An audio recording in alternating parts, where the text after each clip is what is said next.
各位觀眾，大家好，今日係2025年11月7號星期五，歡迎收睇本週嘅波蘭中文電視，我係主播蘇晨，多謝大家嘅關注同支持，我哋會努力為大家提供更多、更即時準確嘅新聞資訊。以下就係本週嘅重點新聞：一、地方選舉結果出爐，多項加稅法案通過；二、波特蘭落葉清掃日啟動；三、俄勒岡州電動車補貼將於12月暫停，想申請就要快啦。四、文路迷園再增240個免費學前班名額，現正接受申請。五、政府停擺導致 SNAP 補貼金僅發一半。六、華人服務中心攜手 OHSU 11月8號星期六舉辦義診行動。下邊請收睇新聞嘅詳細內容。11月4號地方選舉結果出爐，喺波特蘭第26至260號提案以約55%嘅支持率通過，將現行公園稅提高75%。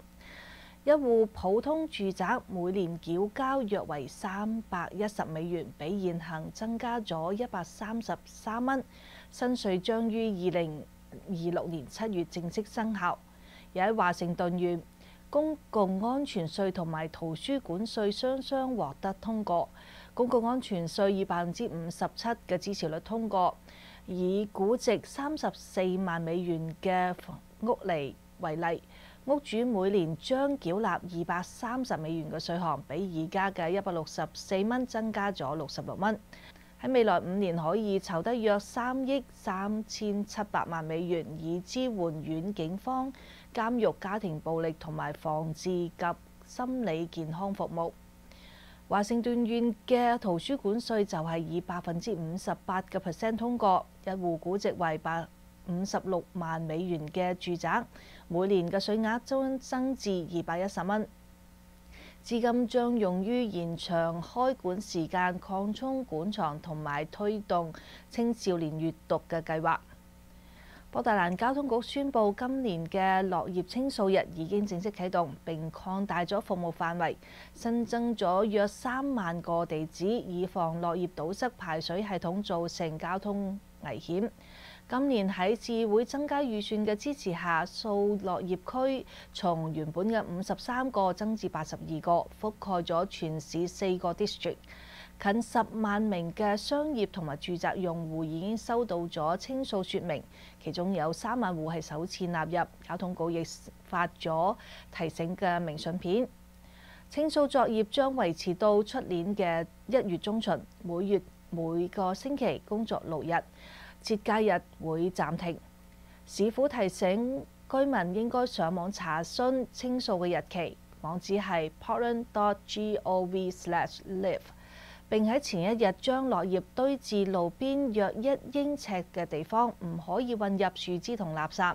此外，居民亦應該移走垃圾桶同埋籃球架，應該要修剪低垂嘅樹枝，並喺清掃日前移走路邊嘅車輛。交通局特別警告，清掃區如果未能夠依規移車，車輛恐怕會被調走。州環境署宣布，針對中低收入居民嘅 Charge Ahead 電動車補助計劃將於12月5號，即係星期五起暫停。原因係因為申請人數多，資金即將耗盡。Charge Ahead 係州內清潔運輸政策嘅重要措施。根據規定，中低收入嘅居民如果購買或者租賃新嘅電動車，最高可以獲得7500蚊嘅補助；購買二手車就有最高5000蚊。環境署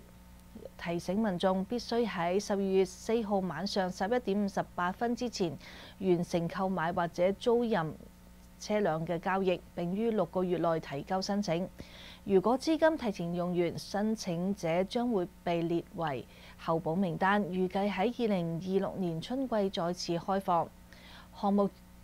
嘅主管強調，呢個補助暫停只係暫時嘅措施，州政府將仍然積極咁尋求更多嘅資金，令更多嘅家庭能夠受惠於清潔交通政策。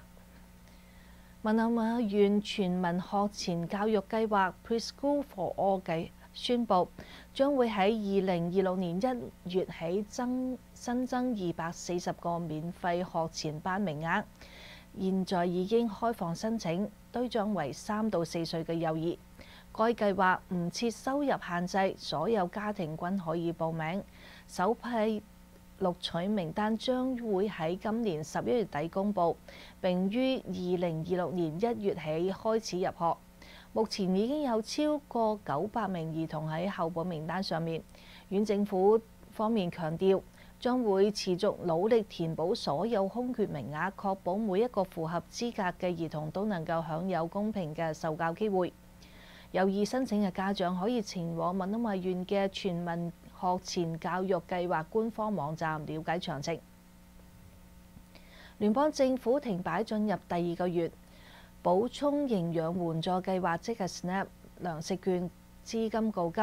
農業部宣布11月份僅能夠發放約50%嘅補助，全美約有4200萬名低收入居民受到影響，其中包含俄勒岡州超過75萬人。波特蘭多家食品銀行近日湧入大批民眾求助，領糧食嘅人數幾乎翻倍。好多家長同埋長者坦言補助減半後難以為生。為咗應對糧荒，波特蘭多家非營利機構、餐館、教會展開自救行動，緊急提供愛心餐，增加配送同埋送聖誕餐包。慈善團體呼籲各界捐助，幫助陷入飢餓嘅家庭共度難關。華人服務中心將會同俄勒岡州健康同埋科學大學即係 OHSU 喺今個禮拜六11月8號上午10點到下晝4點舉辦亞裔社區健康博覽會，現場提供多項免費健康檢查同埋醫療諮詢，並設有多種語言，方便唔同嘅族裔民眾參加。義診當日將會提供乙型肝炎同埋 HPV 篩選、聽力、皮膚同埋口腔健康檢查、血壓同埋血糖檢測、糖化血色素同埋血脂檢查、跌倒風險評估同埋大腸癌篩選等服務，全部免費開放，無論係是否有保險，男女老少皆可參加。更多嘅資訊可以致電503-872-8822，又或者電郵至 healthfair@ahscpdx.org 查詢。以上就係本週嘅重點新聞，佢哋嘅詳細內容可以喺波特蘭新聞嘅網站、Facebook、微信公眾號，又或者手機應用程式上面睇到，亦可以請到我哋波特蘭中文電視嘅 YouTube 頻道上面收睇都得。本週嘅波特蘭中文電視就到呢度結束啦，多謝你嘅收睇，下週同一時間再見。